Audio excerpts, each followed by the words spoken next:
എല്ലാവർക്കും നിംഷാസ് കിച്ചണിലേക്ക് സ്വാഗതം. ഇന്ന് നമുക്ക് മലയാളികളുടെ പ്രിയപ്പെട്ട പരിപ്പ് വട എങ്ങനെ തയ്യാറാക്കണമെന്ന് നോക്കാം. അപ്പൊ പരിപ്പ് വടയുടെ റെസിപ്പി എന്നൊക്കെ പറയുമ്പോൾ ഇതിനു മുമ്പ് തന്നെ ചെയ്യേണ്ട റെസിപ്പി തന്നെയായിരുന്നു, പക്ഷെ ഒരുപാട് വൈകിപ്പോയി ശരിക്കും പറഞ്ഞു കഴിഞ്ഞാൽ. അപ്പൊ പൂനെയിലായിരുന്ന സമയത്ത് ആദ്യമൊക്കെ പരിപ്പ് വടയ്ക്ക് ഉപയോഗിക്കണ ഗ്രീൻ പീസ് ദാൽ കിട്ടുമായിരുന്നു. പിന്നെ അവിടെ നിന്ന് ഒരു പോരണ ഒരു സമയമൊക്കെ ആയപ്പോഴേക്കും ഗ്രീൻ പീസ് ദാൽ അവൈലബിൾ ആവാതെയായി. അപ്പൊ അതാണ് ഇത്രയ്ക്കൊരു ലേറ്റ് ആവാനുള്ള ശരിക്കുള്ള കാരണം എന്ന് പറയുന്നത്. അപ്പൊ പലരും പറഞ്ഞിരുന്നു ഇതിനു മുമ്പ് പരിപ്പട ചെയ്യാനൊക്കെ വേണ്ടിയിട്ട്. അപ്പൊ ഇപ്പോഴാണ് സമയം എന്ന് തോന്നുന്നു. അപ്പൊ നാടൻ രുചിയോട് കൂടി തന്നെയാണ് പരിപ്പട തയ്യാറാക്കുന്നത്. അപ്പൊ എല്ലാവരും തയ്യാറാക്കി നോക്കുക, അതുപോലെ വീഡിയോ മുഴുവനായിട്ട് കാണുക. പിന്നെ സബ്സ്ക്രൈബ് ചെയ്യാത്തവര് സബ്സ്ക്രൈബ് ചെയ്യാനും മറക്കരുത്. അപ്പൊ നമുക്ക് പെട്ടെന്ന് തന്നെ വീഡിയോയിലേക്ക് കിടക്കാം.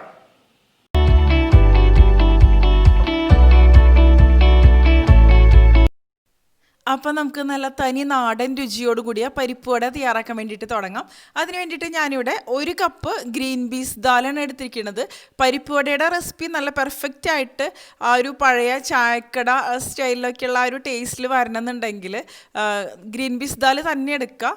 അപ്പോൾ ഞാനിത് നന്നായിട്ട് കഴുകിയതിന് ശേഷം ഒരു 3 മണിക്കൂറോളം സമയം നന്നായിട്ട് വെള്ളത്തിലൊന്ന് കുതിർത്തിയെടുത്തിട്ടുണ്ട്. അതിനുശേഷം ഡ്രെയിൻ ചെയ്ത് വെച്ചതാണ്. ഇനി ഇതിന് വേണ്ടിയിട്ട് നമുക്കൊരു 25ഓളം എണ്ണം ചെറിയുള്ളിയാണ് ഞാൻ എടുത്തിരിക്കുന്നത്. അപ്പോൾ ചെറിയുള്ളി തന്നെയാണ് ഈ ഒരു റെസിപ്പിക്ക് നല്ല പെർഫെക്റ്റ് ആയിട്ട് വരിക. പിന്നെ ചെറിയുള്ളി ഇല്ലെങ്കിൽ നിങ്ങൾക്ക് സവാള ഉപയോഗിക്കാമെന്ന് മാത്രം.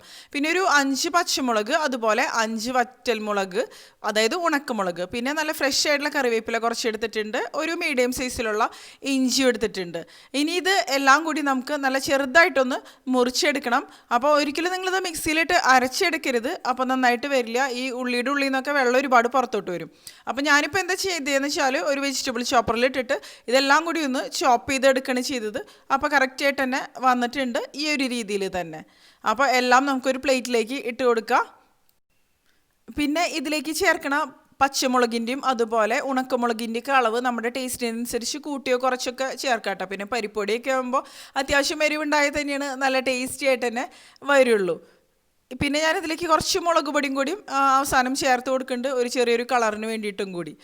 ഇനി നമുക്ക് ഈ പരിപ്പൊന്ന് നല്ലപോലെ ഒന്ന് അരച്ചെടുക്കണം. അപ്പോൾ ഒരുപാട് പേസ്റ്റ് ആക്കിയിട്ട് ഒരിക്കലും അരച്ചെടുക്കരുത്, കുറച്ച് തരികളോട് കൂടി തന്നെയാണ് ഇത് അരച്ചെടുക്കേണ്ടത്. അപ്പോൾ മിക്സിയുടെ ചെറിയ ജാർ എടുത്തിട്ടുണ്ട്. ഇതിലേക്ക് കുതിർത്തിയെടുത്തതിന് ശേഷം ഡ്രെയിൻ ചെയ്തെടുത്ത ഗ്രീൻ പീസ് ദാൽ, അല്ലാന്നുണ്ടെങ്കിൽ നമ്മുടെ നാട്ടിൽ വടപ്പരിപ്പ് എന്നൊക്കെ പറയും, അങ്ങനെയാണ് സാധാരണ ഇത് അവൈലബിൾ ആവുക. ഇത് ശരിക്കും പറഞ്ഞാൽ ഗ്രീൻ പീസിൻ്റെ ഉള്ളിലത്തെ ആ ഒരു പരിപ്പ് തന്നെയാണ് ഇതിന് വേണ്ടിയിട്ട് ഉപയോഗിക്കുക. അപ്പോൾ കടലപ്പരിപ്പോ അല്ലെങ്കിൽ തുവരപ്പരിപ്പോ ഒന്നും ഉപയോഗിച്ച് ഈ പരിപ്പ് വട തയ്യാറാക്കി കഴിഞ്ഞാൽ ആ ഒരു നാടൻ ടേസ്റ്റ് ഒരിക്കലും കിട്ടില്ല. ഇനി നമുക്ക് ഈ പ്ലേറ്റിലേക്ക് ഒരു 2-2.5 ടേബിൾ സ്പൂണോളം അളവിൽ കുതിർത്തിയെടുത്തതിന് ശേഷം ഡ്രെയിൻ ചെയ്തെടുത്ത് ഈ പരിപ്പ് ഇട്ട് കൊടുക്കുക. അപ്പോൾ പരിപ്പ് പൊടിയൊക്കെ നമ്മൾ കഴിക്കുന്ന സമയത്ത് ചില പരിപ്പുകളൊക്കെ മുഴുവനോട് കൂടി തന്നെ കെടുക്കില്ലേ, അപ്പോൾ അങ്ങനെ കെടുക്കാൻ വേണ്ടിയിട്ട് തന്നെയാണ് കേട്ടോ. ഇപ്പോൾ ഞാൻ ആദ്യത്തെ ബാച്ച് അരച്ചെടുത്തിട്ടുണ്ട്. ഈ ഒരു രീതിയിൽ കുറച്ച് തരികളോട് കൂടി തന്നെയാണ് നമ്മൾ അരച്ചെടുക്കേണ്ടത്. ഒരുപാട് പേസ്റ്റായിട്ട് മാറരുത്. അപ്പോൾ ഒരുപാട് പേസ്റ്റായിട്ട് മാറിയാലും പരിപ്പ് വട കറക്റ്റായിട്ട് വരില്ല. അതുപോലെ തീരെ അരഞ്ഞില്ലെങ്കിൽ നമുക്കത് ഷേപ്പ് ചെയ്തെടുക്കാൻ പറ്റില്ല. ഷേപ്പ് ചെയ്ത് എടുക്കുന്ന സമയത്ത് പൊട്ടിപ്പോകാനൊക്കെയുള്ള സാധ്യത കൂടുതലാണ്. അപ്പോൾ അത്യാവശ്യം കുറച്ചൊന്ന് അരഞ്ഞു വരണം, പക്ഷെ ഓവറായിട്ട് ഫൈനായിട്ട് മാറരുത്. ഇനി എല്ലാം ഈ ഒരു രീതിയിൽ തന്നെ നമുക്ക് ഇതുപോലെ ഒന്ന് അരച്ചെടുക്കാം. കണ്ടില്ലേ, എല്ലാം അരച്ചെടുത്തിട്ടുണ്ട്. ഇനി ഇതിലേക്ക് നമുക്ക് ഫ്ലേവറിന് വേണ്ടിയിട്ട് കുറച്ച് കായത്തിൻ്റെ പൊടി ചേർത്ത് കൊടുക്കുകയാണ്. അപ്പോൾ ഞാനിതിലേക്ക് ഒരു 1/4 ടീസ്പൂൺ അളവിലാണ് കായം ചേർത്ത് കൊടുക്കുന്നത്. ഒന്നില്ലെങ്കിൽ ഇതുപോലെ റെഡിമെയ്ഡ് ആയിട്ടുള്ള കായത്തിൻ്റെ പൊടി ചേർക്കാം, അല്ലാന്നുണ്ടെങ്കിൽ നിങ്ങൾക്ക് സാധാരണ കട്ടിയുള്ള കായം വറുത്ത് പൊടിച്ചതിന് ശേഷം അങ്ങനെ ചേർക്കാം. ഇനി ഒരു 1/4 ടീസ്പൂൺ മുളക് പൊടി കൂടി ഞാൻ ഇതിലേക്ക് ചേർത്ത് കൊടുത്തിട്ടുണ്ട്, ഒരു കളറിനും ചെറിയൊരു എരിവിന് വേണ്ടിയിട്ടും. ഇനി നമുക്കിതൊന്ന് ഷേപ്പ് ചെയ്ത് നോക്കാം കറക്റ്റായിട്ട് വരുന്നുണ്ടോയെന്ന്. കറക്റ്റായിട്ട് ഇപ്പോൾ നമുക്ക് ഷേപ്പ് ചെയ്തെടുക്കാൻ പറ്റുന്നുണ്ട്. ഇതുപോലെ കയ്യിൽ വെച്ചിട്ടൊന്ന് പ്രസ് ചെയ്ത് കൊടുത്താൽ മതി. അപ്പോൾ ഇതിൻ്റെ അരികുവശങ്ങളൊക്കെ ഒന്ന് തിന്നായിട്ട് വരണം, നടുഭാഗം കുറച്ച് കട്ടിയിൽ. അങ്ങനെയാണ് പരിപ്പ് വടയുടെ ഷേപ്പ് കറക്റ്റായിട്ട് വരിക. നമ്മളിതിൽ ഉപ്പ് ചേർത്ത് കൊടുത്തിട്ടില്ല, അപ്പോൾ നമുക്ക് ഇതൊന്നും കൂടി ഒന്ന് മിക്സ് ചെയ്ത് കൊടുക്കാം. ഞാനിപ്പോൾ നിങ്ങൾക്ക് കാണിക്കാൻ വേണ്ടിയിട്ടാണ് ഷേപ്പ് കറക്റ്റായിട്ട് വരുന്നുണ്ടോയെന്ന്. അപ്പോൾ കറക്റ്റായിട്ട് നമുക്കിത് ഷേപ്പ് ചെയ്തെടുക്കാൻ പറ്റിയില്ല എന്നുണ്ടെങ്കിൽ ഒന്നും കൂടി ഒന്ന് അരച്ചെടുക്കേണ്ടി വരും. അപ്പോഴത്തേനായിരിക്കും കറക്റ്റായിട്ട് വരുള്ളൂ കേട്ടോ. അപ്പോൾ എല്ലാം കൂടി നമുക്ക് നല്ലപോലെ ഒന്ന് മിക്സ് ചെയ്ത് കൊടുക്കുക. ഈ ഉള്ളിയും പച്ചമുളകും എല്ലാം എല്ലാവിടെയും നല്ലപോലെ ആയിട്ട് വരണം. അപ്പോൾ കൈവച്ച് തന്നെ മിക്സ് ചെയ്യണതായിരിക്കും കൂടുതൽ നന്നായിട്ട് വരിക. എല്ലാം മിക്സ് ചെയ്ത് കൊടുത്തതിന് ശേഷം നമുക്ക് ഒന്നും കൂടി നോക്കാം കറക്റ്റായിട്ട് വരുന്നുണ്ടോയെന്ന്. എപ്പോഴും പരിപ്പ് വട തയ്യാറാക്കുമ്പോൾ ചെറിയ ബോൾസ് എടുക്കുന്നതായിരിക്കും കൂടുതൽ നന്നായിട്ട് വരും, നല്ല മൊരിഞ്ഞ് നല്ല ടേസ്റ്റി ആയിട്ട് തന്നെ വരും. ഇതുപോലെ വീണ്ടും നമുക്കൊന്ന് ഷേപ്പ് ചെയ്തെടുക്കാൻ പറ്റിയിട്ടുണ്ട്, കറക്റ്റായിട്ട് തന്നെ വന്നിട്ടുണ്ട്. ഒന്ന് കയ്യിൽ വെച്ച് പ്രസ് ചെയ്ത് കൊടുത്തതിന് ശേഷം പിന്നെ അരികു വശങ്ങളൊക്കെ ഒന്ന് ഷേപ്പ് ചെയ്ത് എടുത്താൽ മതി. ഒരു റൗണ്ട് ഷേപ്പിലോട്ട് ഒന്ന് കൊണ്ടുവന്നാൽ മതി. കണ്ടില്ലേ, കറക്റ്റായിട്ട് വന്നിട്ടുണ്ട്. നമ്മളിതിൽ ഉപ്പ് ചേർത്തിട്ടില്ല. അപ്പോൾ ഉപ്പ് എപ്പോഴും നമ്മൾ പരിപ്പോടെ തയ്യാറാക്കണ ആ ഒരു സമയത്ത് മാത്രം ചേർത്ത് കൊടുക്കുക. അല്ലാന്നുണ്ടെങ്കിൽ ഉപ്പ് ചേർത്തിട്ട് നമ്മൾ മിക്സ് ചെയ്ത് വെച്ച് കഴിഞ്ഞാൽ ഈ ഉള്ളിയുടെയൊക്കെ ഉള്ളിൽ നിന്ന് ഒരുപാട് വെള്ളം പുറത്തോട്ട് വരും. അപ്പോൾ ഇത് ഭയങ്കര ലൂസായിട്ട് മാറും. അപ്പോൾ നമുക്ക് കറക്റ്റായിട്ട് ഇത് ഷേപ്പ് ചെയ്തെടുക്കാൻ ബുദ്ധിമുട്ടായിരിക്കും. അപ്പോൾ ഉപ്പ് ആവശ്യത്തിന് തന്നെ ചേർക്കുക, കൂടിപ്പോവാതെ ശ്രദ്ധിക്കുക. അതിനുശേഷം ഈ ഒരു രീതിയിൽ നമുക്ക് നല്ലപോലെ ഒന്ന് മിക്സ് ചെയ്ത് കൊടുക്കുക കൈവച്ച് തന്നെ. അതിനുശേഷം ഒന്ന് ടേസ്റ്റ് ചെയ്ത് നോക്കുക ഉപ്പൊക്കെ കറക്റ്റ് ആണോ എന്ന്. അതിനുശേഷം പിന്നെ നമുക്കിത് വട തയ്യാറാക്കിയിട്ട് ഫ്രൈ ചെയ്ത് തുടങ്ങാം. അപ്പോൾ അതിന് വേണ്ടിയിട്ട് ഞാനിവിടെ ഒരു പാൻ എടുത്തിട്ടുണ്ട്. പാൻ നന്നായിട്ട് ചൂടായിട്ട് വരുമ്പോൾ നമുക്കിതിലേക്ക് എണ്ണ ഒഴിച്ച് കൊടുക്കാം. അപ്പോൾ നാടനായിട്ടുള്ള ഒരു ടേസ്റ്റ് വരണമെന്നുണ്ടെങ്കിൽ എപ്പോഴും വെളിച്ചെണ്ണ തന്നെ ഉപയോഗിക്കാം. ഞാനിപ്പോൾ വെളിച്ചെണ്ണ തന്നെയാണ് എടുക്കണത്. അല്ലെങ്കിൽ പിന്നെ നിങ്ങൾക്ക് വേറെ ഏത് ഓയിൽ വേണമെങ്കിലും ഉപയോഗിക്കാം. പക്ഷേ ആ ഒരു പെർഫെക്റ്റ് ടേസ്റ്റ് കിട്ടണമെന്നുണ്ടെങ്കിൽ വെളിച്ചെണ്ണ തന്നെയായിരിക്കും എപ്പോഴും ബെസ്റ്റ്. ഇനി എണ്ണ നന്നായിട്ടൊന്ന് ചൂടായിട്ട് വരുമ്പോൾ നമുക്കിതിലേക്ക് ഓരോ പരിപ്പ് വടിയും കയ്യിൽ വെച്ചിട്ട് ഷേപ്പ് ചെയ്തിട്ടൊന്ന് ഇട്ട് കൊടുക്കാം.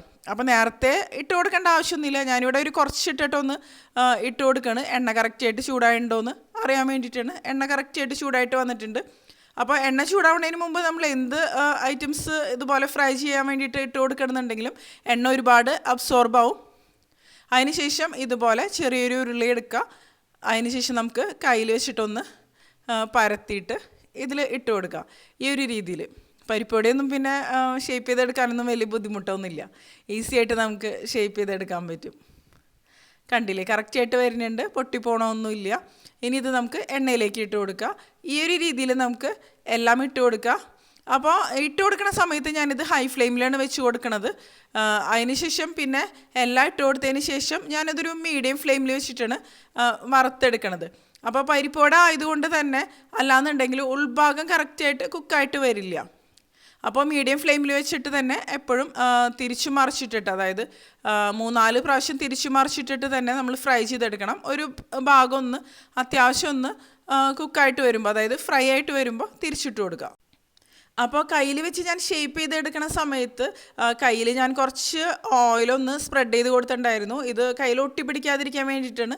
അല്ലാന്നുണ്ടെങ്കിൽ കുറച്ച് വെള്ളം ഒന്ന് കയ്യിൽ നനച്ച് കൊടുത്താലും മതി കേട്ടോ. കൈയൊന്ന് വെറ്റായിരിക്കണം, അല്ലാന്നുണ്ടെങ്കിൽ ഇത് കയ്യിൽ ഒട്ടിപ്പിടിക്കും. നമുക്ക് ഈ എണ്ണയിലേക്ക് ഇട്ട് കൊടുക്കാൻ പറ്റില്ല. അപ്പോൾ എല്ലാം നമുക്ക് ഇതുപോലെ കണ്ടില്ലേ ഒന്ന് തിരിച്ചിട്ട് കൊടുക്കാം. ചെറുതായിട്ടൊന്ന് കളർ മാറി വന്നിട്ടുണ്ട്. അപ്പോൾ പരിപ്പുവട എന്നൊക്കെ പറയുമ്പോൾ അത്യാവശ്യം നല്ല രീതിയിൽ തന്നെ നല്ലൊരു ഗോൾഡൻ ഷെയ്ഡല്ല, ശരിക്കും പറഞ്ഞ ഒരു ചെറിയൊരു ബ്രൗൺ ഷെയ്ഡായി വന്നതിന് ശേഷം മാത്രമല്ല നമ്മൾ കോരി മാറ്റുള്ളൂ. അപ്പോൾ ഞാനിതിലേക്കൊരു 4 എണ്ണം ഇട്ട് കൊടുക്കുകയാണ്. അത് നമുക്ക് തിരിച്ച് മറിച്ചിട്ടിട്ട് നല്ലപോലെ തന്നെ ഒന്ന് ഫ്രൈ ചെയ്തെടുക്കാം. നന്നായിട്ട് മൊരിഞ്ഞ് തന്നെ വരണം. അപ്പോഴായിരിക്കും പരിപ്പുവടയൊക്കെ നല്ല ടേസ്റ്റി ആയിട്ട് തന്നെ മാറുക. പിന്നെ പരിപ്പുവട നമ്മൾ പരത്തിയെടുക്കുന്ന സമയത്ത് ഒരുപാട് കട്ടിയിൽ പരത്തിയെടുക്കരുത്. അപ്പോഴും ഇത് ഫ്രൈ ചെയ്തെടുത്ത് വരുമ്പോൾ അത്രയ്ക്ക് നന്നായിട്ട് വരില്ല. എപ്പോഴും ചെറിയ സൈസിൽ തയ്യാറാക്കുന്നതായിരിക്കും നല്ല ടേസ്റ്റി ആയിട്ട് തന്നെ വരിക. ഇപ്പോൾ കണ്ടില്ലേ, ഒന്ന് ഫ്രൈ ആയി വന്ന് തുടങ്ങിയിട്ടുണ്ട്. പരിപ്പൊടിയൊന്നും തയ്യാറാക്കിയെടുക്കാൻ പിന്നെ വലിയ ബുദ്ധിമുട്ടൊന്നുമില്ല. ഇതിലിപ്പോൾ കുറച്ച് സമയം എടുക്കണതെന്ന് പറയാൻ ഉള്ളി തൊലി കളയാൻ കുറച്ച് സമയം എടുക്കുന്നു മാത്രം. ബാക്കിയെല്ലാം വളരെ ഈസി തന്നെയാണ്. പെട്ടെന്ന് തന്നെ നമുക്ക് തയ്യാറാക്കിയെടുക്കാവുന്നത് തന്നെയുള്ളൂ. അപ്പോൾ ഇതിനു മുമ്പ് തന്നെ ഞാൻ ഉഴുന്നുവടയുടെ റെസിപ്പി ചെയ്തിട്ടുണ്ടായിരുന്നു. അതുപോലെ ചിക്കൻ സമൂസ, വെജിറ്റബിൾ സമൂസ, ഇതിൻ്റെ എല്ലാം റെസിപ്പി ചെയ്തിട്ടുണ്ടായിരുന്നു. പിന്നെ എഗ് പഫ്സിൻ്റെ റെസിപ്പി ചെയ്തിട്ടുണ്ടായിരുന്നു. അപ്പോൾ കാണണമെന്നുള്ളവർക്ക് കണ്ടു നോക്കാം. ഞാൻ ലിങ്ക് ഡിസ്ക്രിപ്ഷൻ ബോക്സിൽ കൊടുക്കാം.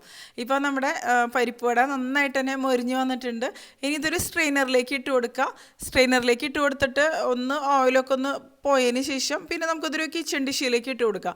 അപ്പോൾ എക്സസ് ആയിട്ടുള്ള ഓയിൽ എന്തെങ്കിലും ഉണ്ടെന്നുണ്ടെങ്കിൽ അതൊക്കെ മാറിക്കിട്ടും.